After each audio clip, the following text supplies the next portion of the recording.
la grabación y quitamos esta página del medio. De nuevo, bienvenidos a todos. En la clase anterior empezamos el capítulo 2, la oración de Haná, y vimos los 4 primeros versículos. Y aquí vamos a por el tercero. Que eso en realidad es una continuación de lo que dice el anterior. Los saciados por pan se alquilan, los hambrientos se vedaron, hasta que la estéril parió a 7 y la amochiguada de hijos es desgraciada. Bueno, de nuevo son expresiones tomadas también de la Biblia de Ferrara, como ya vimos la semana pasada. Vamos a ver esto de que los hambrientos se vedaron. Aquí vemos unas contradicciones absurdas. Que los fuertes caen y los débiles se convierten en valientes. Los saciados padecen hambre, o sea, tienen que alquilarse, tienen que trabajar para conseguir el dinero, para conseguir el pan. Y los hambrientos se vedaron, según la traducción de Ferrara, o sea, que dejan de estar hambrientos. Vedarse significa terminar la acción que estaban haciendo hasta ahora. Acaba diciendo que estos cambios absurdos llegan hasta el punto de que la estéril llega a parir 7 hijos y la que creíamos que tenía muchos hijos se convierte en una desgraciada. ¿A quién se refiere con esta última afirmación? No puede ser que se refiera a sí misma, ya que solo tuvo 6 hijos, o tal vez solo 5, según se entiende el versículo 21 que veremos a continuación. Y el texto tampoco no nos dice nada de que Pniná se convirtiera en una desgraciada. Además, cuando Haná pronuncia esta frase, aún no han nacido los otros hijos. Cierto que puede saberlo por profecía, pero si fuera así, no podría fallar. Aquí habla de 7 hijos y ella tuvo solamente 5 o 6. Hay un midrash que quiere darle este significado y que, como terrible castigo por su mal comportamiento, a cada hijo que le nacía a Haná se moría uno de Pniná, hasta que ésta se postró a los pies de aquella pidiendo misericordia. Y Haná dejó de concebir más allá del 5º o del 6º hijo para que no murieran más hijos de Pniná.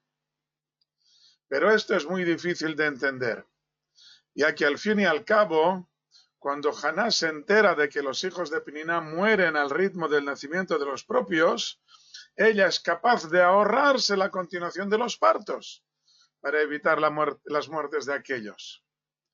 Y no puede ser que hiciera esta profecía refiriéndose a la segunda mujer de su marido. No puede ser que hiciera esta profecía sin escandalizarse, porque Haná era una mujer positiva, no se comporta de este modo, ni siquiera piensa de este modo. Por lo tanto, debemos entender que tal vez esto es lo que se merecería Pniná, pero que en realidad la profecía de Haná iba dirigida hacia las mujeres estériles, que no deben perder la esperanza incluso después de muchos años. Y hasta las mujeres, y también por otra parte a las mujeres mochiguadas de hijos, que no pueden ser arrogantes, no deben ser arrogantes, ya que esto puede causarles grandes desgracias, convertirlas en desgraciadas, y no dice que se muera nadie. Puede ser que se conviertan en desgraciadas por otros motivos. Por lo tanto, este capítulo, este versículo, está claro que se refiere a otras mujeres, a las mujeres en general, y no a Pnina. Continúa con el versículo 6, la oración de Haná. El Señor da muerte y da vida.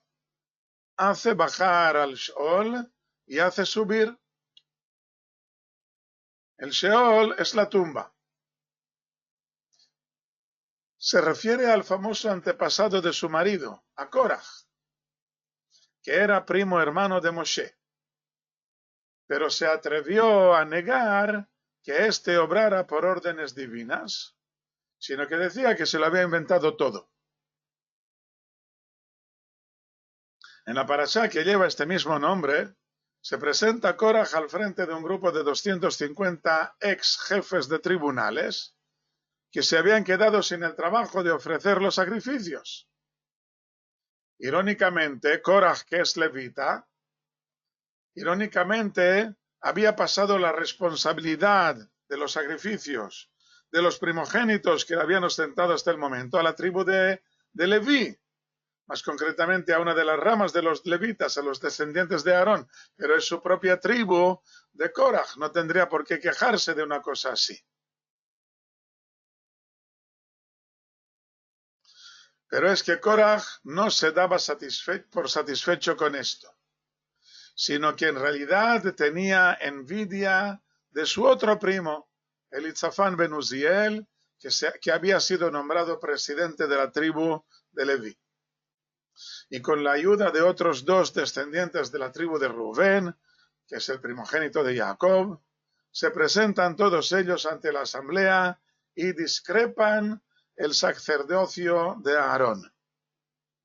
Moshe les dice que los que se crean más aptos podrán venir al día siguiente con un incensario cada uno para probar su suerte en el tabernáculo, a sabiendas de que solo un elegido saldría vivo.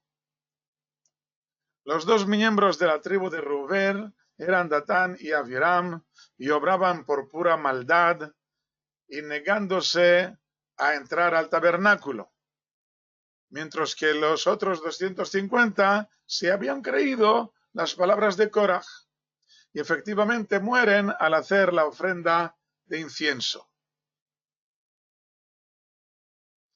Pero Korah, Datán y Abiram son tragados por la tierra junto con sus familias que les habían apoyado.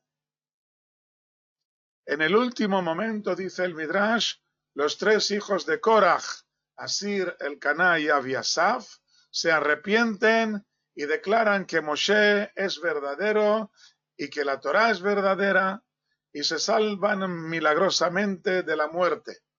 Como dice algunos capítulos más tarde, que los hijos de Korah no murieron.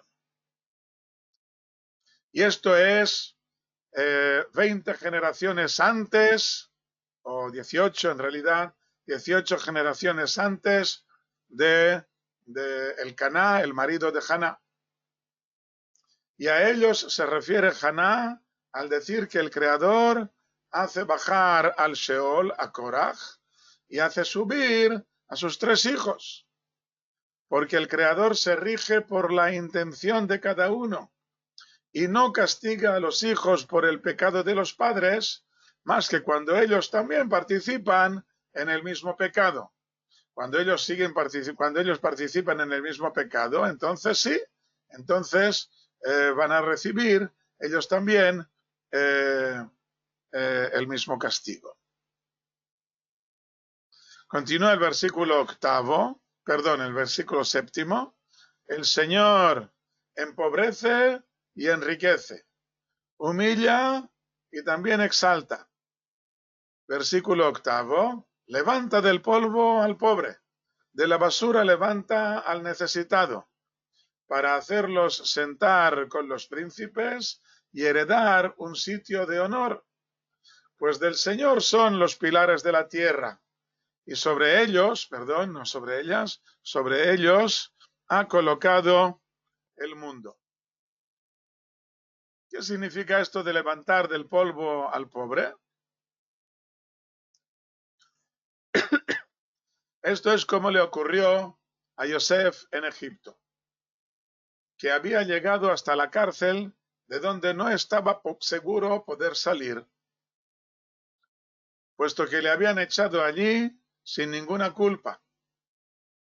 Además, le había pedido ayuda al copero, que sabía que saldría de allí y que volvería a ocupar su puesto junto al faraón. Y cuando vio que pasaban los años y él seguía en la cárcel, seguramente le pasaría por la cabeza de que se habían acabado sus recursos. Ok, de acuerdo. ¿Qué tal el sonido ahora? ¿Podéis oírme? Me dicen que se ha ido el sonido. El sonido ha vuelto. Mejor. Bueno, contestando a tu pregunta, lo que dice que castiga los pecados de los padres en los hijos hasta la tercera y cuarta generación se refiere a lo que he mencionado yo antes, cuando los hijos continúan con el mismo pecado que los padres. Entonces los hijos van a recibir los castigos junto con los padres. Pero cuando los hijos no tienen ninguna culpa, entonces, por supuesto, ellos no van a recibir ningún castigo. De nuevo se ha ido el sonido. Vaya, hombre. ¿Qué pasa ahora? Otra vez no se oye. Yo no sé cómo arreglarlo aquí. A ver. Ahora se oye. ¿Podéis oírme ahora? Es que antes podía ver el grado de... Ahora sí. Bueno, menos mal. Ha regresado el sonido. Yo vuelvo aquí. He contestado ya a la pregunta de Francesc, que espero que lo hayas oído. Los hijos se cargan con el castigo de los padres junto con los padres. Sí, ya lo sé. Yo procuro parar, dejar de hablar cuando muevo la pantalla, pero no siempre ocurre así. Ok. La pregunta era, ¿por qué hay un versículo que dice que Dios castiga a los hijos en el pecado de los padres hasta la tercera y cuarta generación? Y yo ya he explicado antes que es cuando los hijos siguen con el pecado de los padres. Cuando ellos le siguen la corriente a los padres en su mal comportamiento, entonces ellos también van a recibir el mismo castigo y tal vez van a recibirlo ya aumentado. O sea, reciben el castigo del padre y al castigo este añaden el suyo propio. Puede darse el caso este también. Pero solamente cuando ellos siguen con el mismo pecado que sus padres. Cuando ellos no son partícipes del mal comportamiento del padre, no van a recibir ningún castigo. Bueno, entonces pasamos al versículo que dice, levanta del polvo al pobre, como le ocurrió a Yosef en Egipto, que había llegado hasta la cárcel de donde no estaba seguro poder salir.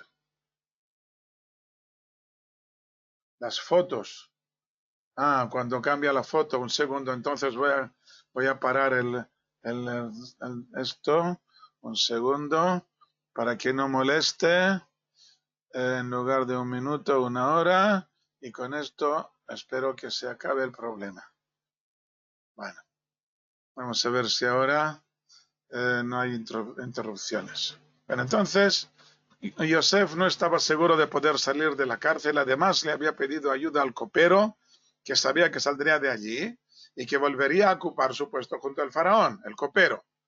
Y cuando vio que pasaban ya 2 años y Yosef seguía en la cárcel, seguramente le pasaría por la cabeza que ya se habían acabado sus recursos.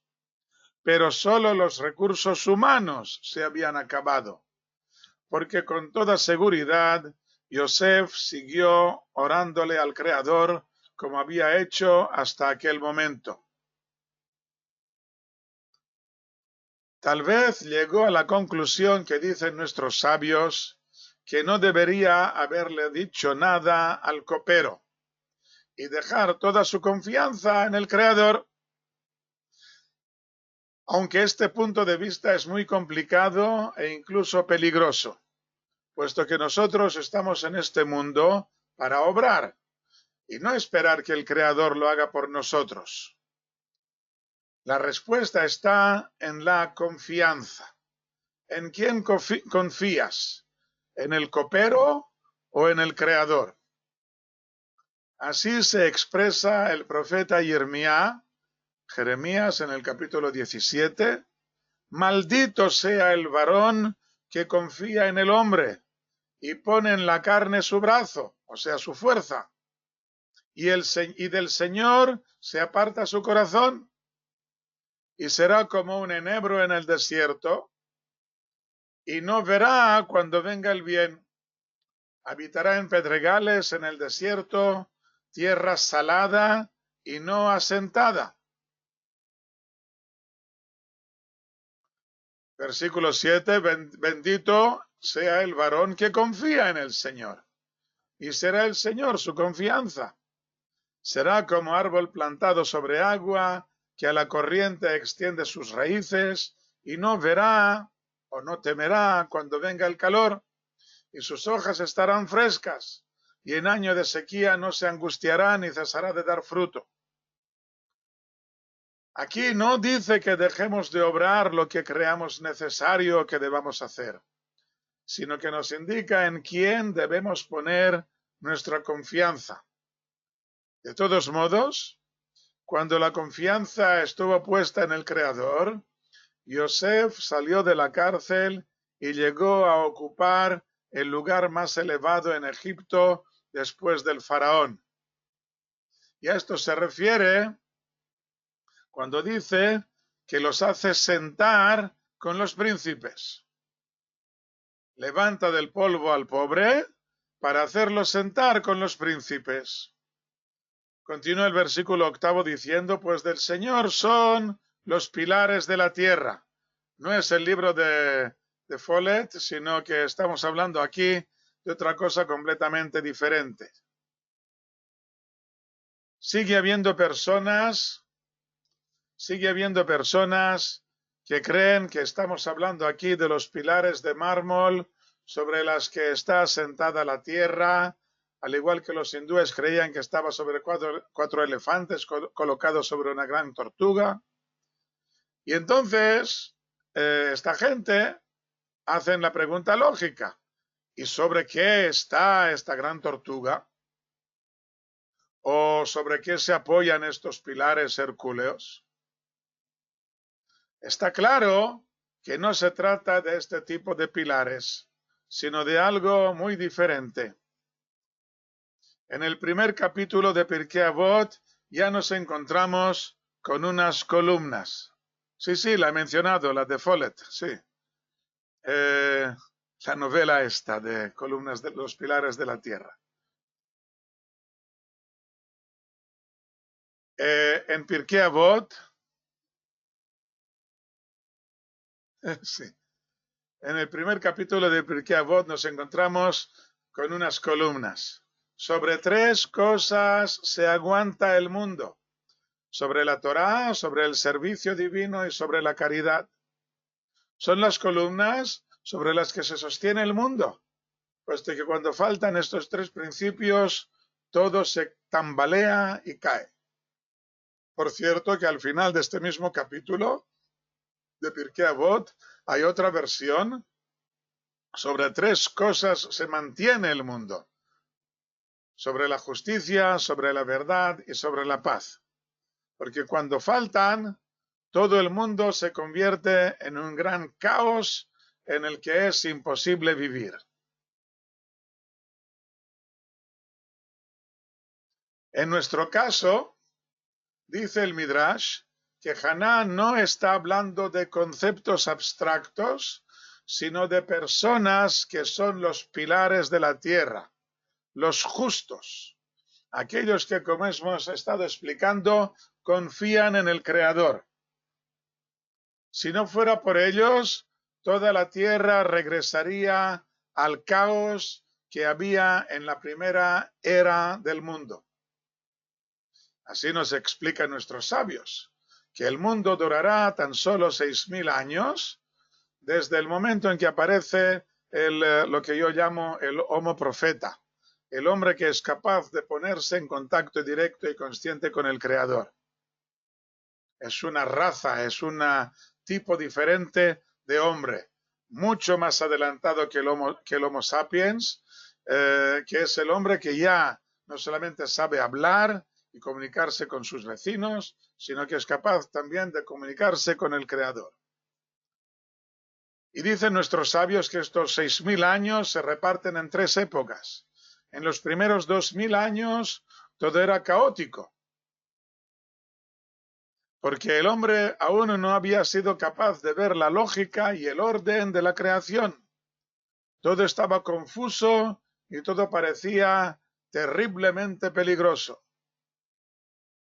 Al cabo de 2.000 años, Abraham comienza a ver el orden que hay en el mundo y descubre los primeros mandamientos que guardan este orden. Y un poco más tarde, el pueblo de Israel recibe la Torá, en que están las directrices para que este mundo pueda subsistir. Y entonces son los 2.000 años de la Torá, de la enseñanza. Después de ellos comenzaron los 2.000 años en que estas enseñanzas deberían ya ponerse en práctica, los llamados 2.000 años de Mashiach, de los que han pasado ya 1780, que empezaron más o menos con la redacción del Talmud, que es la puesta en práctica de la Torá. Aunque no lo parezca, esto está sucediendo ya, aunque falta mucho para completarlo. Así pues, Haná está hablando de aquellos justos que son los pilares de la tierra sobre los que se sostiene nuestro mundo.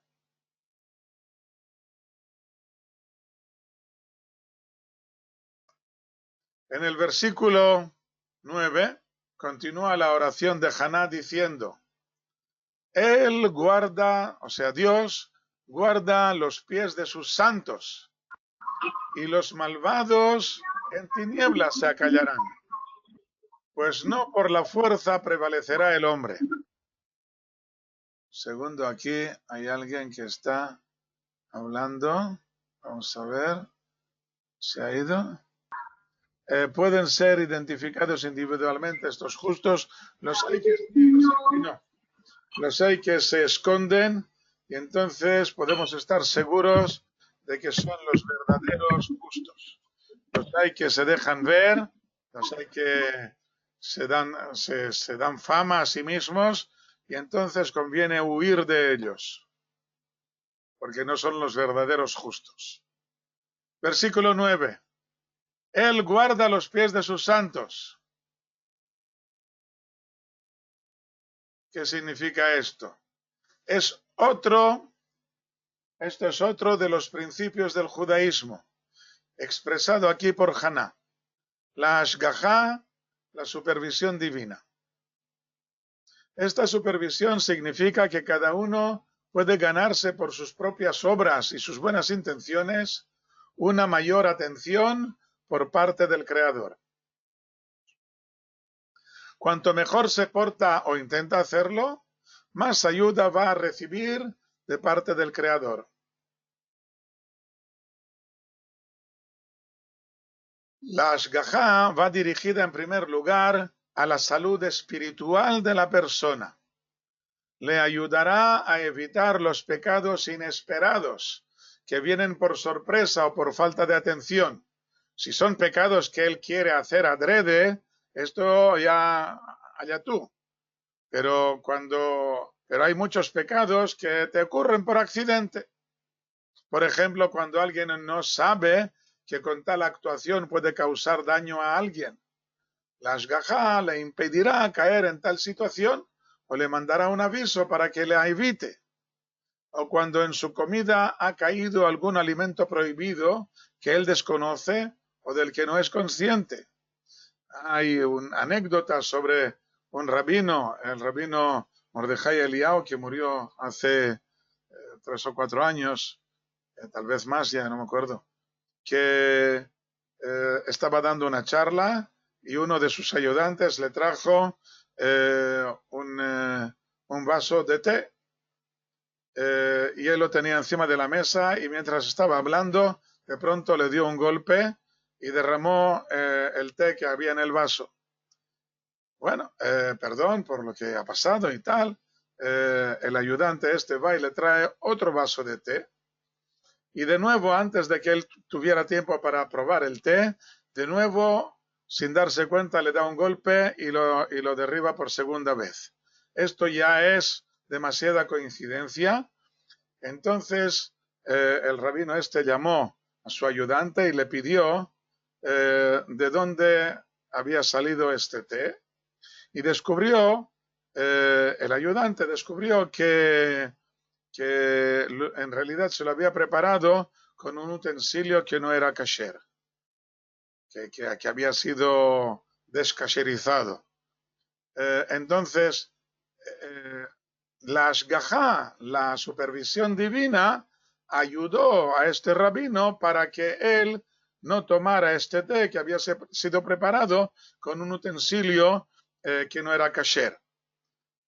Entonces, esto es para salvar su salud espiritual. Y esto es la principal meta de la ashgaha.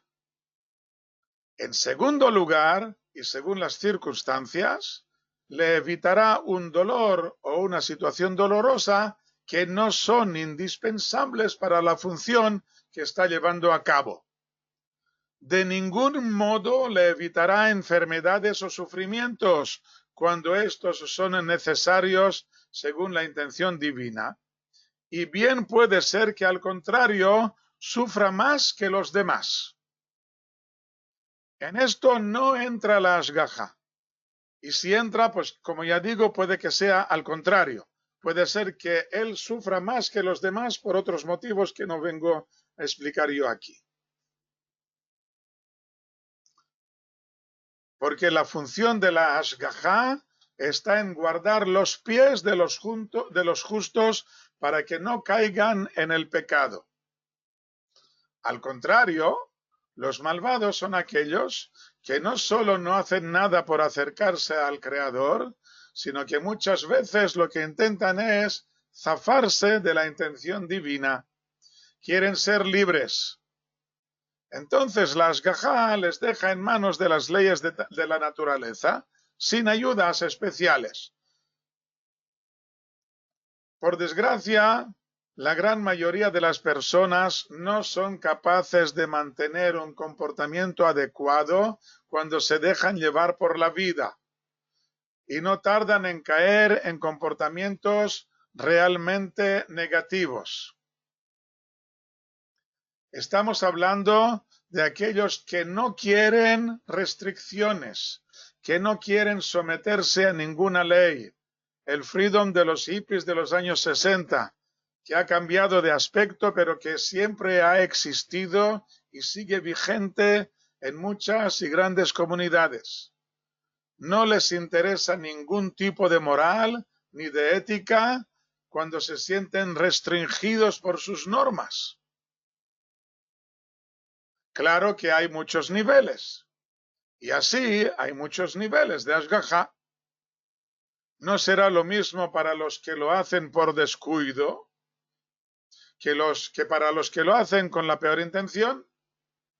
Habrá avisos más claros para unos y dejará de haberlo para los otros. Y les dejamos que se queden a oscuras. Termina el versículo diciendo, puesto que el hombre no prevalece por la fuerza, por la ley del más fuerte o por la selección natural darwinista, sino que prevalece según su apego al Creador, al recibir su ayuda y su supervisión.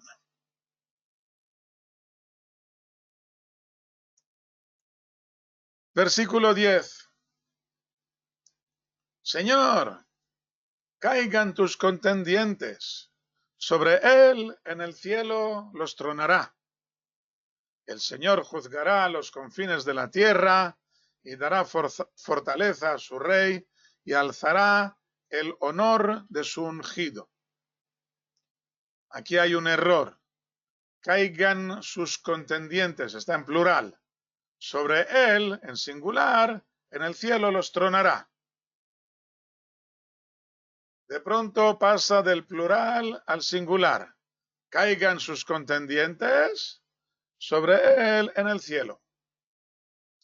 Porque es un juego de palabras en hebreo, puesto que debería estar escrito Alav Bashamaim, así como lo tengo aquí escrito en hebreo. Pero está escrito sin la yud de aquí. Sin esta yud de aquí, la voy a poner en rojo para que la veáis. Sin esta yud de aquí,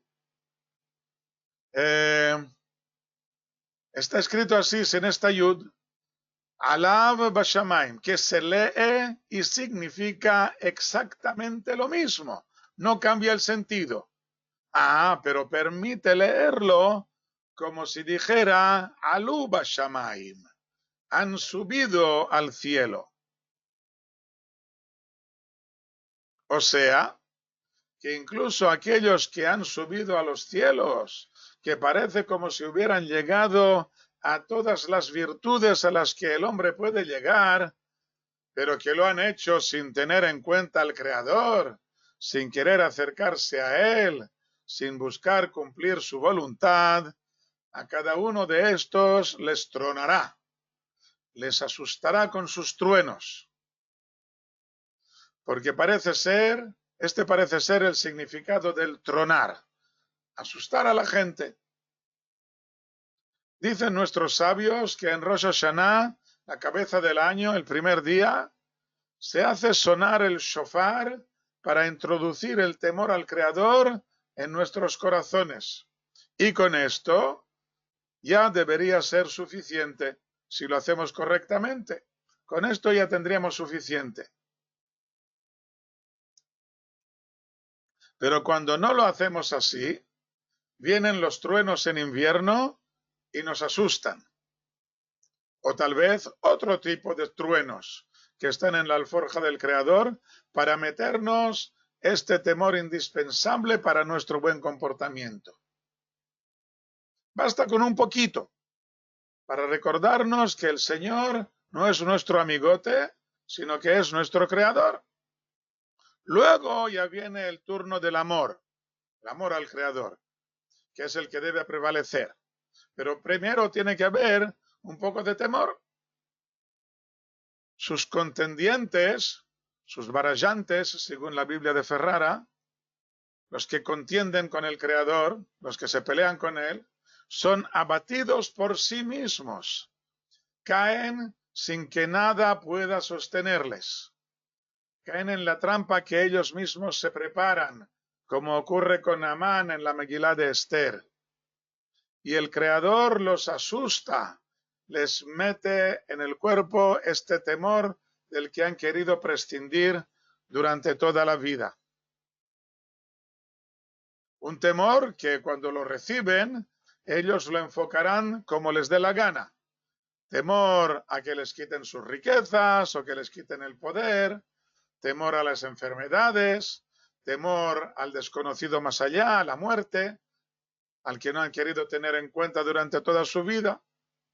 Y este temor les quitará el sabor de la vida y les vuelve locos. Y esto es lo que dice aquí, que Dios les tronará. Sobre el cielo los tronará. Termina la oración de Haná diciendo, el Señor juzgará los confines de la tierra, los confines que en aquellos tiempos se conocían, estaban en las costas mediterráneas de la península ibérica y en las islas Baleares. Esto eran los confines de la tierra en aquellos mundos, Finisterre.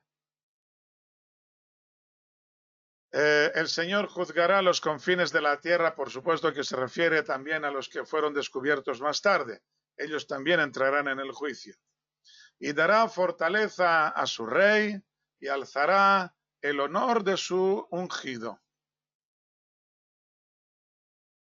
La oración de Haná acaba con el rey y el ungido, en una época en que no había ningún rey y no se sabe qué significa ser ungido, porque la oración de Haná es una profecía en la que habla del rey que será coronado por su hijo Shmuel, y seguramente lo debemos enfocar al futuro ungido, al Mashiach, que hace tanto tiempo que esperamos. Para evitar errores y confusiones, repitiendo lo que he explicado anteriormente, quiero aclarar que la palabra Mashiach fue traducida correctamente al griego como Christos, de donde proviene Cristo, y al castellano como ungido. Esta palabra la encontramos por primera vez, Mashiach, la encontramos por primera vez en el libro de Vayikra, relacionada con el sumo sacerdote, a quien debían ungir con un aceite aromático especial. Y lo mismo debía hacerse en el futuro con el rey. Por lo tanto, cualquier rey sería un ungido, un Mashiach. Más adelante veremos que no todos los reyes fueron ungidos, pero esto ya es un pequeño apartado que veremos un poco más tarde.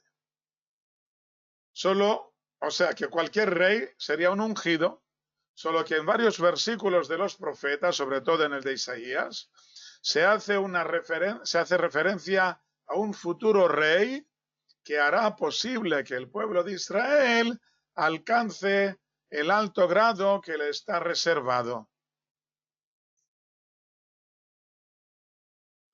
En esto, estoy hablando de esto. Vamos a ver lo que Maimónides explica. Veamos un poquito, espera un poquito. Bueno, vale, Miquel, te tomo el reto y voy a intentar explicarlo en otra ocasión, pero aquí veis un resumen de lo que voy a explicar a continuación en otra clase en que hable del Mesías. Aquí podéis ver el resumen, solamente voy a extenderlo un poco más en otra clase, pero el resumen ya lo tenéis aquí. En teoría, este rey no tendría nada de especial, aparte de que sería un cumplidor de los mandamientos de la Torá y que con su valor militar y político llevaría al país a una completa independencia, incluso de los americanos, una independencia de la Unión Europea y de todos, y de los rusos. No debe por qué tener que hacer milagros. El rey el ungido no tiene por qué tener que hacer milagros. No más de los que ya hacen muchos de nuestros sabios desde antaño y hasta hoy en día. No es esto lo que le convierte en el ungido del que hablan los profetas. No son los milagros. Esto no nos interesa en absoluto. Por supuesto que al mejorar las condiciones políticas y militares, mejorarán también las espirituales. Y esta tranquilidad adquirida después de guerras y litigios nos permitirá llegar a los altos niveles espirituales e incluso a la longevidad, como la mencionada en los primeros capítulos de la Torá. No sé si será el final de la globalización o el sumum de la globalización, llevar la globalización a algo mucho más sublime. Esto está por ver. Todo esto está explicado extensamente en el Talmud y el Midrash y fue recogido y expuesto ordenadamente por Maimónides hace casi 800 años, puesto que incluso algunos sabios de su época se armaban un lío a la hora de descifrar los acontecimientos y su desarrollo. Maimónides viene a decir que el rey o uno de sus descendientes, porque no sería un solo individuo, sino que podría ser una dinastía, este rey podría alcanzar el grado de sabiduría de Shlomo e incluso superarlo. Y aquí, pues, me refiero a lo que preguntaba Sara hace un momento, si podría ver el alma de la gente o no, pues depende de este grado espiritual al que pueda llegar en su primera aparición, o en la de su hijo, o en la de su nieto. Tampoco tiene por qué ser una monarquía como las que conocemos en la vieja Europa o en Asia, en Tailandia. La raíz del vocablo melech, rey, implica tomar consejo, o sea, que su poder debería ser democrático, por lo que según algunos autores como Abravanel, bien podría ser el presidente de una república o algo parecido. Miguel pregunta si podría ser una etapa, una época y no una persona. Pues también podría ser que sí. De todos modos, en su oración, Haná llega hasta esta era mesiánica que en el tiempo en que ella vivía aún era un sueño utópico. Y de todos modos ella ya es capaz de apuntar hacia allí. Ella ya es capaz de apuntar hacia allí. Y con esto termina su oración. Sí, sigue siendo un poco utópico, sí.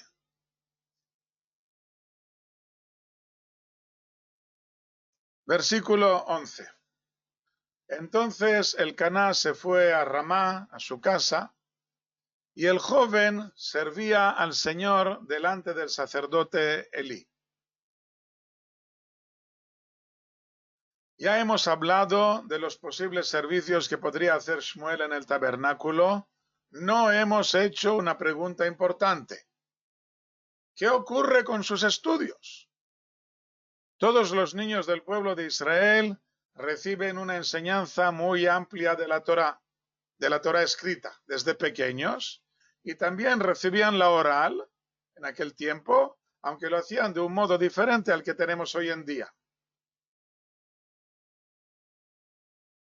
El servicio del Señor va mucho más allá de los trabajos que pudiera hacer en el tabernáculo, barriendo o limpiando las cosas.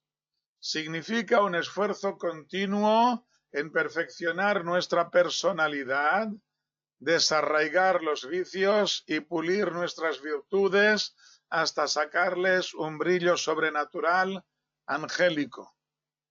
Cuando empezamos desde edad temprana, tenemos la posibilidad de llegar muy lejos. Pero esto es solamente la primera parte absolutamente imprescindible. Luego debemos continuar el proceso espiritual, como veremos en los versículos siguientes.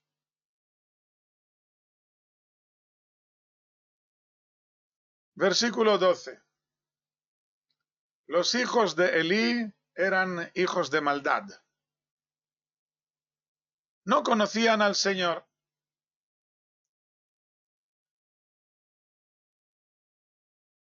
No conocen a Dios. Versículo 13. Y el juicio de los sacerdotes de con el pueblo era que cuando algún hombre ofrecía sacrificio, y antes de terminar este versículo de aquí, me remito a lo que tengo yo aquí escrito, que esta expresión es una clara referencia al capítulo 18 del libro de Devarim, el juicio de los sacerdotes de con el pueblo. Así dice el capítulo 18 del libro de Devarim, Deuteronomio. No tendrán los sacerdotes levitas, toda la tribu de Leví, porción ni heredad con Israel. Las ofrendas encendidas al Señor y su heredad comerán. y heredad no tendrá entre sus hermanos. El Señor es su heredad, como le ha dicho. Y este será el juicio de los sacerdotes de con el pueblo, o sea, la costumbre, las leyes de los sacerdotes para con el pueblo. Exactamente las mismas palabras. Está claro que está copiado, calcado de aquí. Este será el juicio de los sacerdotes de con el pueblo, de los que ofrecen sacrificio. Sacrificio aquí en el sentido secular, en los que degollan un animal, si es buey o si es oveja. Dará al sacerdote la espaldilla, las quijadas y el cuajar.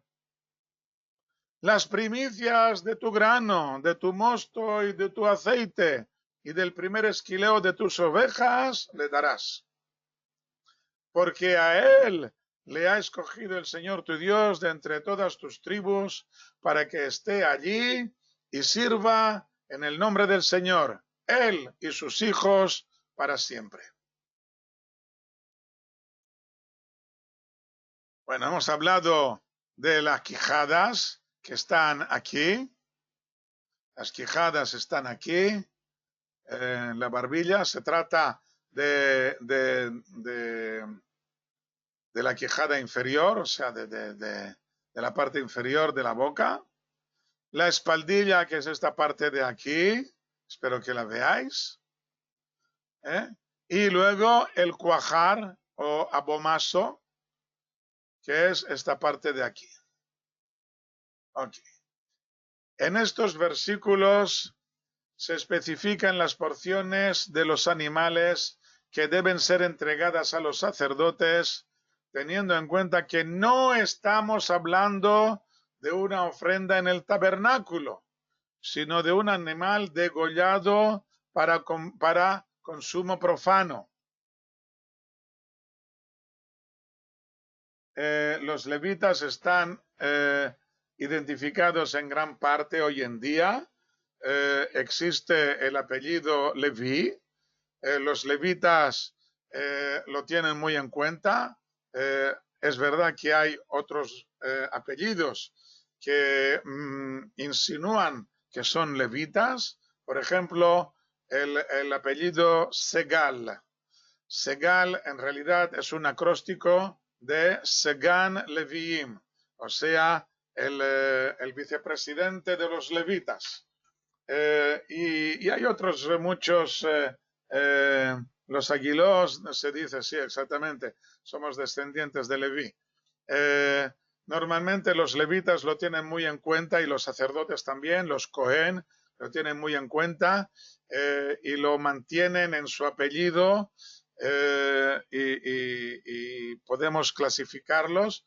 Es cierto que según los experimentos que se han hecho con el ADN, se ha llegado a una conclusión de que este ADN que se considera como el de los levitas o de los sacerdotes no es exhaustivo, sino que entran dentro de él personas que no son del mismo ADN, y los hay que se consideran hoy sacerdotes o levitas que no están dentro de este ADN, pero el ADN este puede tener muchas modificaciones por cosas que no tenemos en cuenta hoy en día y que no quiero meterme yo en esto, pero en realidad, pues sí, los sacerdotes y los levitas están identificados. En cuanto a los mandamientos de la Torá respecto a estos levitas, estoy hablando de esto en este momento, y si al final de esta página no ha quedado claro, entonces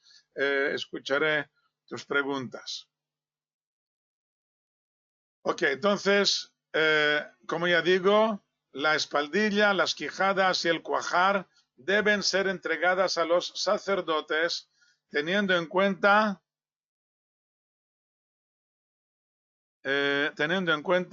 de que no estamos hablando de una ofrenda en el tabernáculo, sino de un animal degollado para consumo profano. Estas normas siguen en plena vigencia, aunque es difícil cumplirlas. Las porciones de carne no tienen ninguna santidad y son solamente un capital de los sacerdotes, o sea, un dinero que les pertenece a ellos, por lo que pueden trucarse en su valor monetario que será entregado al sacerdote. O sea, una persona que tiene, que está degollando un animal, entonces debe hacerlo. Si lo hace o no, esto ya es cuenta suya, pero debe hacerlo también hoy en día, averiguar cuál es el valor monetario de la espaldilla, las quijadas y el cuajar, y este dinero lo entrega a un sacerdote, a un cohen amigo suyo, y con esto ha cumplido. Esto para animal degollado para consumo profano. Para los sacrificios había otras normas especificadas en el libro de Vayikra. Miquel, hoy existen sacerdotes. No pueden cumplir con sus mandamientos en el templo porque no hay templo, pero hay sacerdotes, como ya digo, los Cohen también están bien identificados en su inmensa mayoría y por lo tanto no hay problema en entregarles el valor de estas piezas. Como ya digo, para los sacrificios en el libro de Vayikra, capítulo 7, dice, el sacerdote sahumará el sebo en el altar y será la faldilla para Aarón y sus hijos, y la pierna derecha daréis como contribución al sacerdote de vuestras ofrendas de paz. O sea, en las ofrendas de paz se repartían entre el altar, el dueño que ha traído el sacrificio y el sacerdote. El dueño se comía, el altar sobre el altar se quemaba el sebo y con esto ya se acabó el problema. Al sacerdote se le entrega la faldilla y la pierna derecha. Veamos aquí, la faldilla es el pecho, toda esta parte de aquí, el pecho, en realidad la mitad de la faldilla, solamente la que corresponde al pecho, y la pierna derecha, que es toda esta pieza de aquí.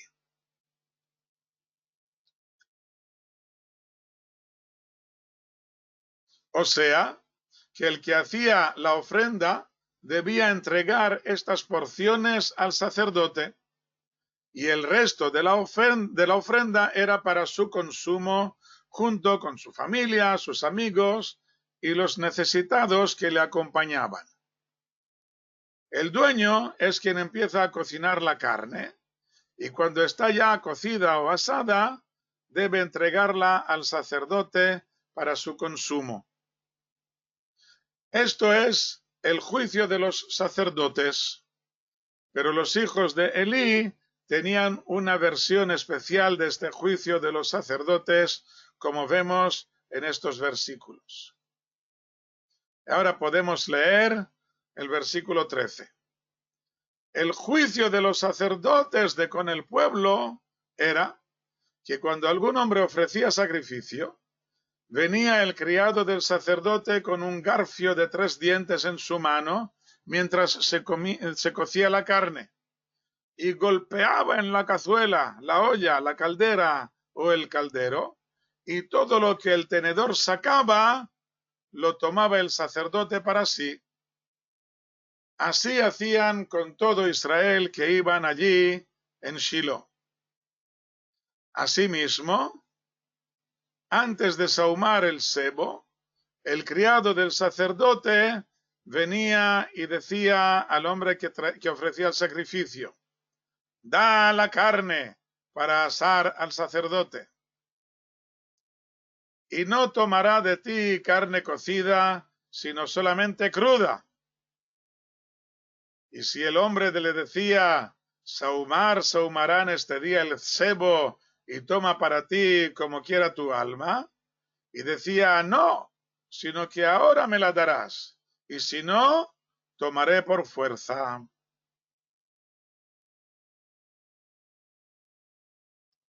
Bueno, pues como siempre, estos sacerdotes tenían una buena excusa, entre comillas.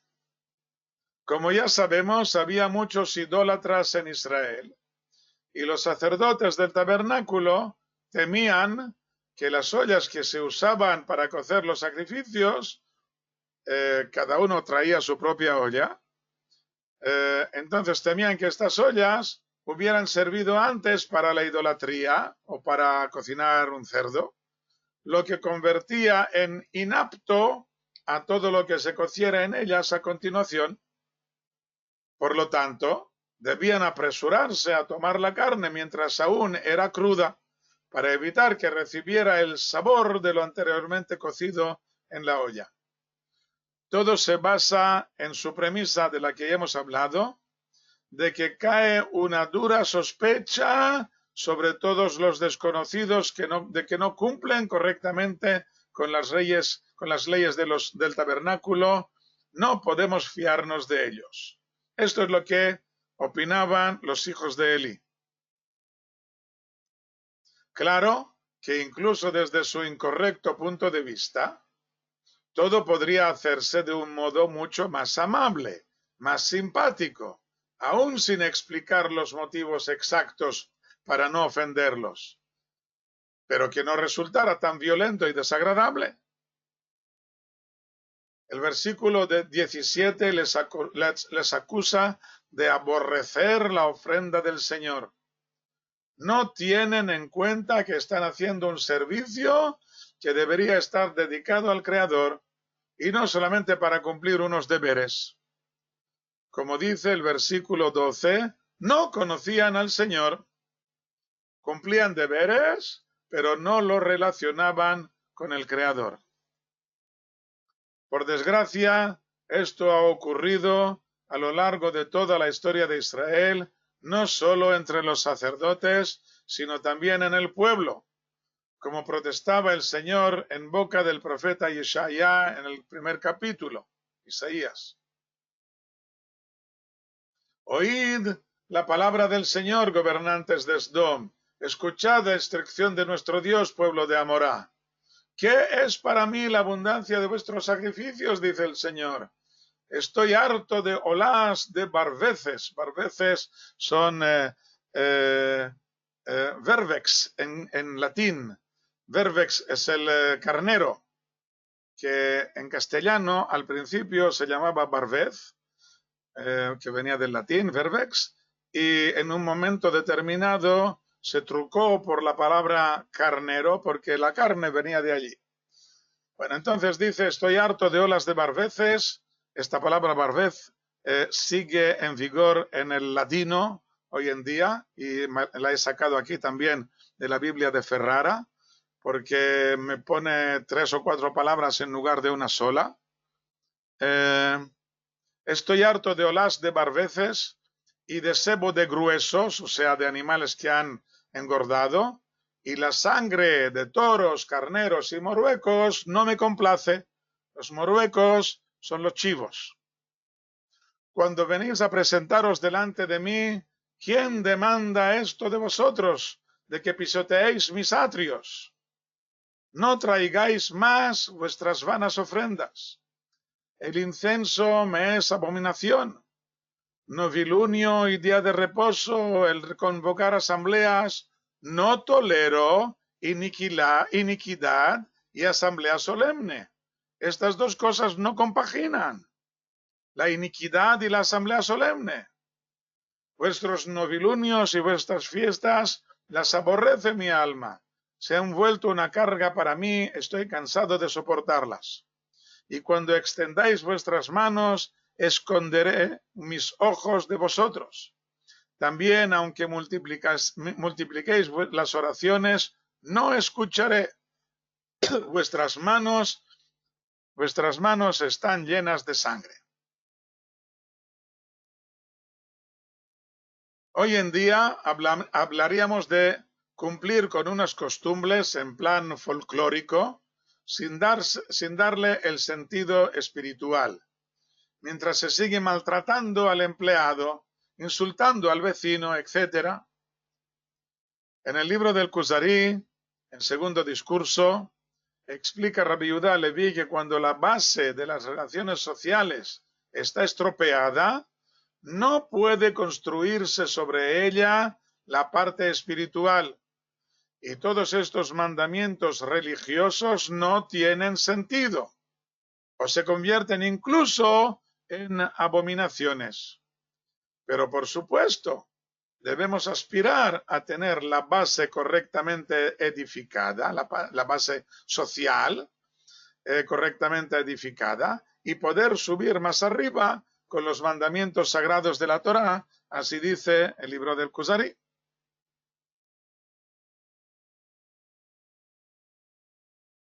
Así pues decía, dice el versículo 17, y era el pecado de los jóvenes muy grande delante del Señor, porque los hombres aborrecían la ofrenda del Señor.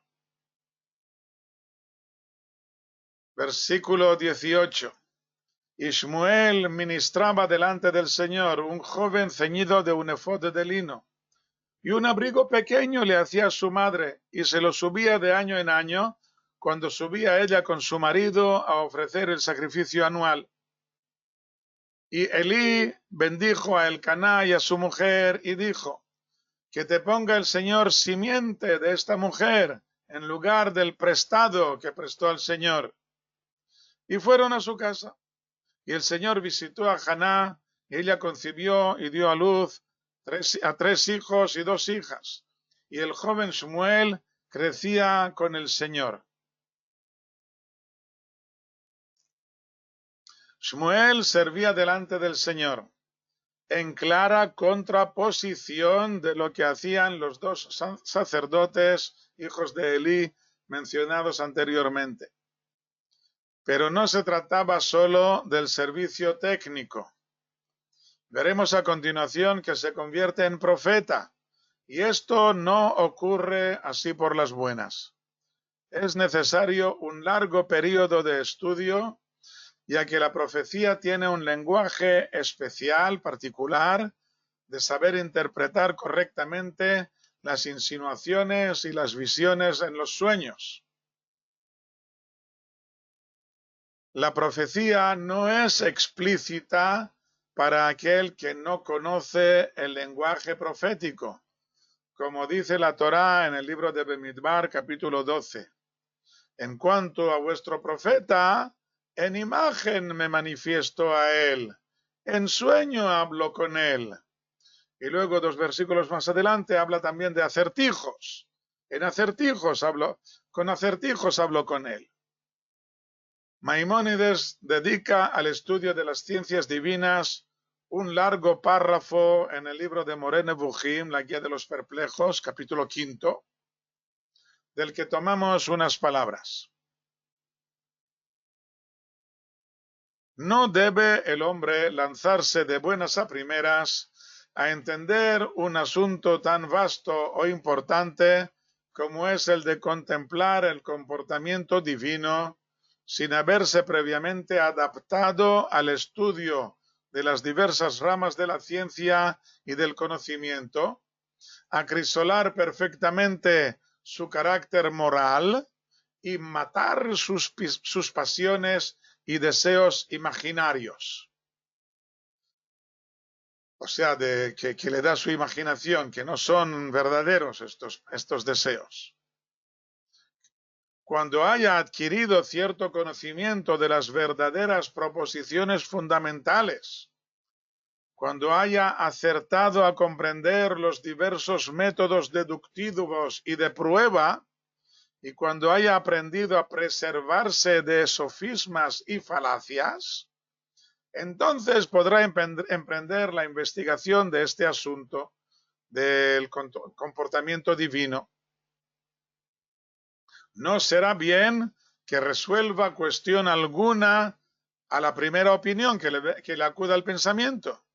O sea, no decidas por lo primero que te venga a la cabeza, ni que de pronto violente su inteligencia para alcanzar conocimiento del Creador, sino que deberá tener modestia y paciencia y adelantar paso a paso. Shmuel comienza sus estudios según el orden más adecuado, con paciencia y perseverancia, yendo de lo sencillo a lo más difícil. Y al estar apegado al Creador, todo le resulta mucho más rápido y sencillo de lo que sería en otros, y aún así le va a costar algunas décadas.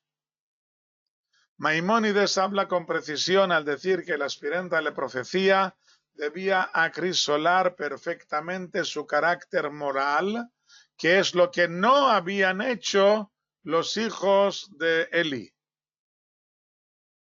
El comportamiento de Shmuel se debe al gran esfuerzo que había llevado a cabo su madre Haná en los largos años de espera y de preparación para su llegada, para la llegada de su hijo.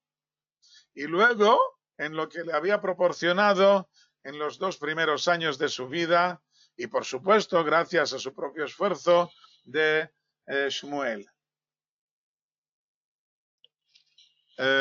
Exactamente lo que dice Miquel, nadie debería acercarse al tema religioso sin un sustrato intelectual y cultural mínimo, como está diciendo muy bien, pero aquí nos estamos refiriendo a los estudios de la religión.